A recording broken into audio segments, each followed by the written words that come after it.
আরে এইটা কি পড়ে আছে এখানে? একটা মানি ব্যাগ। ইস, কতগুলো টাকা!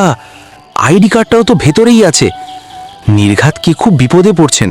ঠিকানা তো পাওয়া গেছে, আমাকে এটা ফেরত দিতেই হবে। আরে আকাশ, কপাল তো খুইলা গেছে রে বন্ধু। ওটা তো অনেক টাকা। চল না, আমরা দুইজনে ভাগ কইরা কেউ টের কাবে না।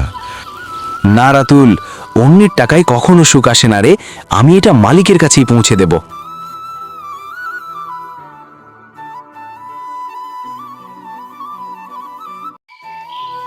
আসসালামু আলাইকুম স্যার, আপনার কি কিছু হারিয়েছে? হ্যাঁ বাবা, অনেকক্ষণ ধরে খুঁজছি।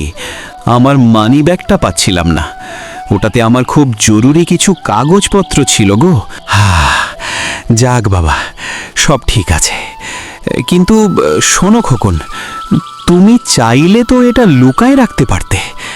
কেন ফেরত দিলে? আমার বাবা শিখিয়েছেন স্যার, সততা হচ্ছে মানুষের সবচেয়ে বড় সম্পদ। আমি আপনার টাকা চাই না স্যার, শুধু আপনার দোয়া চাই। চমৎকার! তোমার মতো সৎ পোলা আজকাল দেখাই যায় না। শোনো বাবা, আমি আমার অফিসের জন্য একজন বিশ্বাসী ম্যানেজার খুঁজছিলাম।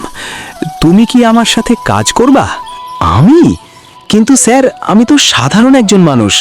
আরে ধুর, যোগ্যতা তো কাজ করলেই অর্জন করা যায়, কিন্তু এই সততা তো সবার থাকে না। তুমি এই পদের জন্য একদম